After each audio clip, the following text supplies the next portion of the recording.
Praise the lord, God's morning. प्रभु की स्तुति, तारीफ और जयकार एक और बार दिल से गहराई से। कल हमने देखा कि परमेश्वर ने मूसा को कहा कि तू जो है उस देश में पहुंच नहीं पाएगा, और उसके बाद कई सारी बातें, पर मूसा ने वहां अपना उपदेश दिया। मूसा ने उनसे कुछ बातें की। क्या बातें की हैं आइए हम पढ़ेंगे, और यहाँ पर मूसा का उपदेश की बात हो रही है। 14 अध्याय पहले वचन से पढ़ेंगे। लिखा है, अब हे इज़राइल, जो जो विधि और नियम मैं तुम्हें सिखाना चाहता हूं उन्हें सुन लो और उन पर चलो। बहुत अच्छी बात है कहना, स्पष्ट कहना। मैं हमेशा इस बारे में बोलता हूं कि जब मैं किसी से कोई बात कह रहा हूं तो उस बात को सुनाते समय, बताते समय मेरे लिए वो सारी चीज़ें होनी चाहिए कि सामने वाला व्यक्ति वो बात सुने और उस पर चले और अमल करे। ये जरूरी है, सुने, समझे और उस पर अमल भी करे। और इसके लिए जिसको मैं सुना रहा हूँ उसके लिए एक सही जगह होनी चाहिए जहाँ पर वो बैठकर इत्मीनान से, शांति से मेरी पूरी बात सुन सके। कम से कम मैंने अपनी पूरी कोशिश की। यहाँ पर भी 2 शब्दों में ये बात समझ सकते हैं कि मूसा अपनी बात को लेकर कितना गंभीर था। And now it is time of message.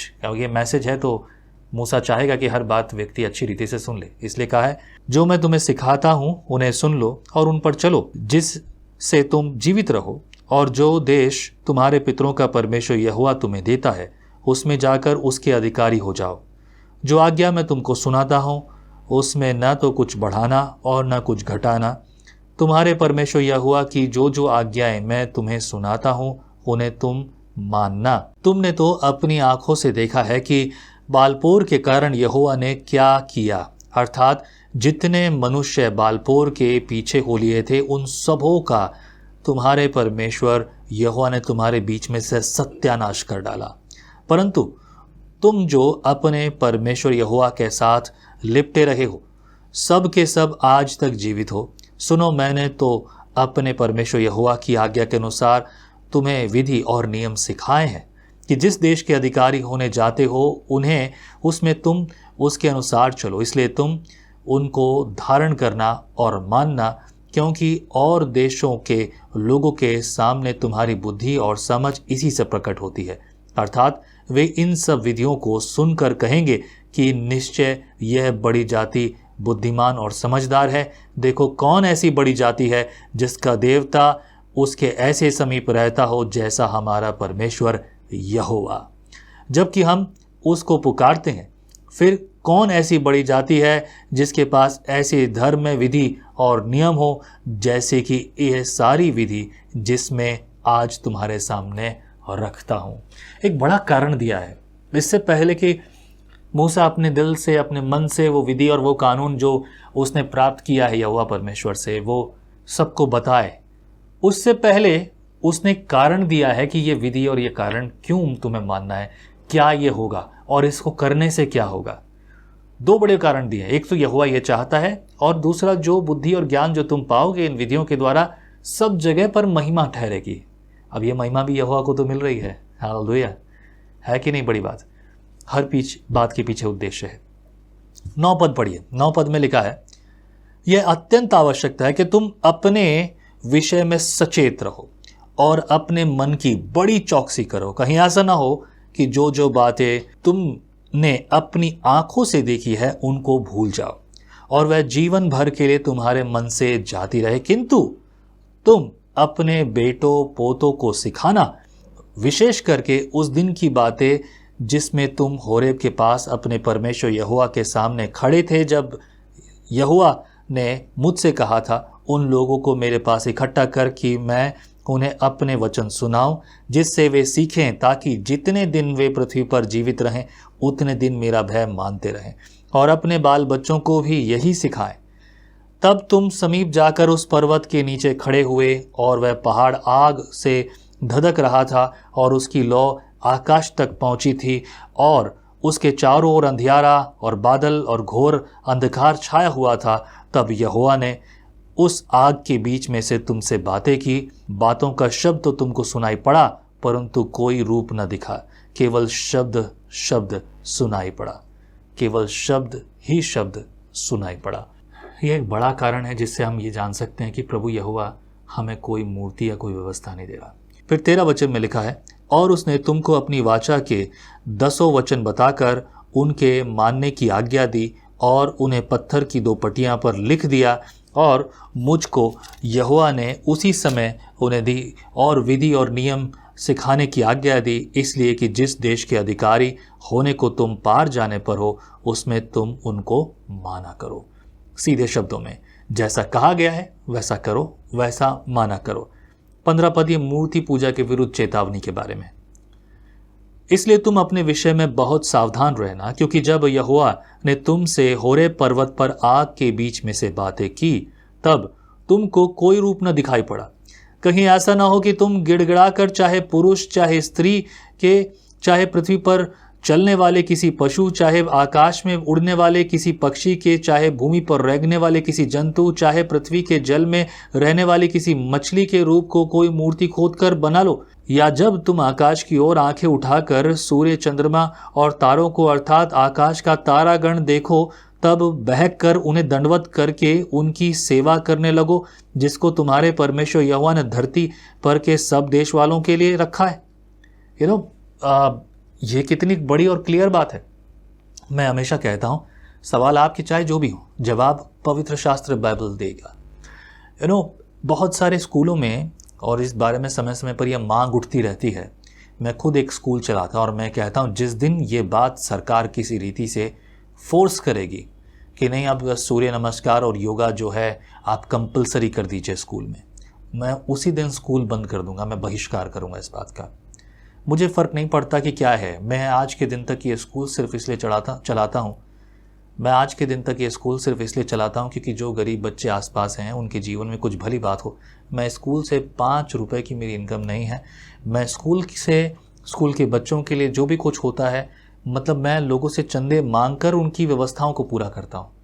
यहोवा जानता है कि किस रीति से आज के दिन तक ये व्यवस्थाएं चली हैं, परंतु परमेश्वर की वचन को मैं पहले स्थान देता हूँ मेरे प्रियो। इसलिए यहाँ पर सीधे शब्दों में मैं इस बात के लिए कहता हूँ, जैसा कि साफ साफ लिखा है 21 पद, फिर तुम्हारे कारण यहोवा ने मुझसे क्रोध करके यह शपथ खाई, तू यरदन पार जाने न पाएगा, और जो उत्तम देश इजराइलियों का परमेश्वर यहोवा उन्हें निज भाग करके देता है उसमें तू प्रवेश न पाएगा। ये बात हो रही है मूसा के बारे में। तुम्हारी वजह से, तुम्हारे कारण मुझे ये हुआ है और तुम्हारी वजह से मैं भी इसका भागी बना हूं। 22 पद, किंतु मुझे इसी देश में मरना है, मैं यरदन पार नहीं जा सकता, परंतु तुम पार जाकर उस उत्तम देश के अधिकारी हो जाओगे, इसलिए अपने विषय में तुम सावधान रहो। कहीं ऐसा ना हो कि तुम वाचा को भूलकर जो तुम्हारे परमेश्वर यहोवा ने तुमसे बांधी है किसी और वस्तु की मूर्ति खोद कर बनाओ, जिसे तुम्हारे परमेश्वर यहोवा ने तुमको मना किया है, क्योंकि तुम्हारा परमेश्वर यहोवा भस्म करने वाली आग है, वह जल उठने वाला ईश्वर है।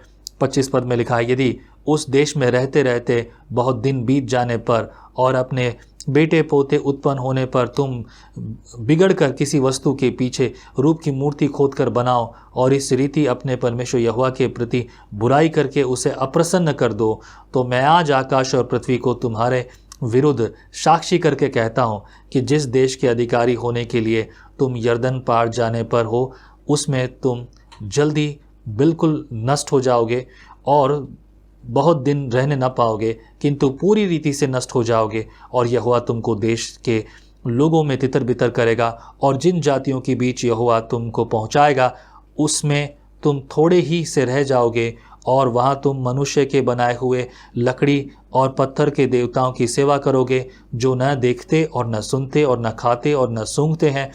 परंतु वहाँ भी यदि तुम अपने परमेश्वर यहोवा को ढूंढोगे तो वह तुमको मिल जाएगा। शर्त यह है कि तुम अपने पूरे मन से और अपने सारे प्राण से उसे ढूंढो। अंत के दिनों में जब तुम संकट में पड़ो और ये सब विपत्तियां तुम पर आ पड़े, तब तुम अपने परमेश्वर यहोवा की ओर फिरो और उसकी मानना, क्योंकि तेरा परमेश्वर यहोवा दयालु ईश्वर है, वह तुमको न तो छोड़ेगा न नष्ट करेगा, और जो वाचा उसने तेरे पितरों से शपथ खाकर बांधी है उसको नहीं भूलेगा। जब से परमेश्वर ने मनुष्य की उत्पन्न करके पृथ्वी पर रखा, तब से लेकर तू अपने उत्पन्न होने के दिन तक की बातें पूछ और आकाश के एक छोर से दूसरे छोर की बातें पूछ। क्या ऐसी बड़ी बात कभी हुई या सुनने में आई है? क्या कोई जाति कभी परमेश्वर की वाणी आग के बीच में से आती हुई सुनकर जीवित रही, जैसे कि तूने सुनी है? फिर क्या परमेश्वर ने किसी जाति को दूसरी जाति के बीच से निकालने को कमर बांधकर परीक्षा और चिन्ह और चमत्कार और युद्ध और बलि हाथ और बढ़ाई हुई भुजा से ऐसे बड़े भयानक काम किए जैसे तुम्हारे परमेश्वर यहोवा ने मिस्र में तुम्हारे देखते हुए किए। यह सब तुझको दिखाया गया जिससे कि तू जान रखे कि यहोवा ही परमेश्वर है, उसको छोड़ और कोई है ही नहीं। आकाश में से उसने तुझे अपनी वाणी सुनाई कि तुझे शिक्षा दे, और पृथ्वी पर उसने तुझे अपनी बड़ी आग दिखाई, और उसके वचन आग के पीछे बीच में से आते हुए तुझे सुनाई पड़े। और उसने जो तेरे पितरों से प्रेम रखा, इस कारण उनके पीछे उनके वंश को चुन लिया, और प्रत्यक्ष होकर तुझे अपने बड़े सामर्थ्य के द्वारा मिस्र से इसलिए निकाल लाया कि तुझसे बड़ी और सामर्थी जातियों को तेरे आगे से निकाल कर तुझे उनके देश में पहुंचाए, और उसे तेरा निज भाग कर दे, जैसा आज के दिन दिखाई पड़ता है। इसलिए आज जान ले और अपने मन में सोच भी रख कि ऊपर आकाश में और पृथ्वी पर यहोवा ही परमेश्वर है, और कोई दूसरा नहीं। पर और तू अपनी विधियों और आज्ञाओं को जो मैं आज तुझे सुनाता हूँ मानना, इसलिए कि तेरा और तेरे पीछे तेरे वंश का भी भला हो, और जो देश तेरा परमेश्वर यहोवा तुझे देता है उसमें तेरे दिन बहुत वरन सदा के लिए हों। आमीन। ये बात बड़ी गंभीर है। सारी शिक्षाएं परमेश्वर यहोवा की ओर से जो उसने पाई थी वो शिक्षाओं को एक मैसेज में उसके साथ दे रहा है, लेकिन ये यहीं समाप्त नहीं होता। 41 पद से हम पढ़ेंगे 41 वर्ड से। शरण नगर। तब मूसा ने यरदन के पार पूर्व की ओर 3 अलग नगर ठहराए, इसलिए कि जो कोई बिना जाने और बिना पहले से बैर रखे अपने किसी भाई को मार डाले, वह उनमें से किसी नगर को भाग जाए और भागकर जीवित रहे। अर्थात रूबेनियों का बसेर नगर जो जंगल के समथर देश में है, और गादियों का गिलाद, रामोत, और मनशेइयों का बाशान का गोलान। 44 पद में लिखा है व्यवस्था की दिए जाने की भूमिका के बारे में। फिर जो व्यवस्था मूसा ने इजराइलियों को दी वह यह है, ये ही चेतावनी और नियम है जिन्हें मूसा ने इजराइलियों को उस समय कह सुनाया जब वे मिस्र से निकले थे, अर्थात यरदन के पार बेतपोर के सामने की तराई में, एमोरियों के राजा हेशबोन वासी सिहोन के देश में, और जिस राजा को उन्होंने मिस्र से निकलने के बाद मारा, और उन्होंने उसके देश को और बाशान के राजा ओग के देश को अपने वश में कर लिया। यरदन के पार सूर्योदय की ओर रहने वाली एमोरियों के राजाओं के देश थे। यह देश आर्नोन के नाले के छोर वाले ओएर से लेकर सियोन में हेरमोन भी कहलाता है, उस पर्वत तक सारा देश, और पिसगा की ढलान के नीचे के आराबा के ताल तक यरदन पार पूर्व की ओर सारा आराबा है ना। अब ये आराबा जो है ये एक बड़ी घटना और बहुत सारी चीज़ों को स्पष्ट कर दिया, लेकिन अभी तो ये पूरा नहीं हुआ है। अभी बहुत सारी चीज़ें बाकी हैं, अभी बहुत से लोगों के लिए बाकी है। जिन सब के लिए हुआ है और उन सब के लिए, सारे इजरायलियों के लिए मूसा ने जाने से पहले ही कह दिया। ये कैसा है, थोड़ा सोच के देखिए ना। आपको पता है कि आपकी मृत्यु होने वाली है, बस यही आपका डेस्टिनेशन है। लोग हमेशा ये सोचते रहते हैं मेरे को ये मिल जाता समय तो मैं ये करता। लोग 70-80 साल के हो जाते हैं, उसके बाद भी उनकी अभिलाषाएं ख़त्म नहीं होती। मैं प्रभु के एक सेवक को जानता हूँ, वो मुझसे कहते, पास्टर आकाश, काश मैं ये काम कर पाता, काश मैं ये कर पाता, काश मैं वो कर पाता, मैं आपकी मदद कर पाता, मैं आपके साथ जुड़ पाता, और मैं आपके साथ आकर बैठ पाता, और हम इस पर बात करते हैं, उस पर बात करते। बहुत बुज़ुर्ग हो चुके हैं, मैं उनको देखकर बड़े उत्साह से भर जाता हूँ और मैं उनसे प्रेरणा प्राप्त करता हूँ, और वो आकर मुझसे अक्सर ये बातें किया करते। और अब शरीर इस हालत में नहीं कि उनके शरीर में बल हो, और बड़ी मुश्किल से वो अपने समय को गुजारते हैं। But whenever I meet him he always says that, pastor Akash, मैं शायद आपके साथ बैठकर ये काम कर पाता, मुझे बड़ी प्रेरणा मिलती, मैं ये करता। प्रभु यहोवा ने आपको इस बड़े अद्भुत काम के लिए चुना है, and I feel very happy about it. और वो हमेशा उत्साहित करते हैं मुझे, और मैं उनको देख के उत्साहित होता। उनकी परिस्थितियों को देखकर, उनके बोझ को देखकर मैं उत्साहित होता। वो किन किन बातों के लिए बात करते। मेरे प्रियो, प्रेरणा बहुत महत्वपूर्ण है, और परमेश्वर हमें प्रेरणा दे रहा है, and word of God is clear about it. प्रभु आपके जीवन में कार्य करे, प्रभु का आत्मा प्रेरित करे। आज का दिन प्रभु की ओर से आपके लिए बड़े सामर्थ्य का दिन है। अधिक प्रार्थना में समय बिताइए, as much as may be does not need कि एक जगह बैठे हों आप, चलते फिरते, उठते बैठते, सोते जागते, आते जाते, खाते पीते, जहाँ जो भी काम कर रहे हैं उस समय आप यहोवा को स्मरण रखिए। प्रभु आपके साथ है। आमीन। चैन से के परमेश्वर का वचन जीवन देने वाली रोटी है। आओ हम इस जीवन देने वाली रोटी का और मजा लें विजनरी टीवी पर। How do you start your day? आप अपने दिन की शुरुआत कैसे करते हैं? आओ एक ऐसे दिन की शुरुआत करें जो परमेश्वर के साथ होता है। विजनरी टीवी पर।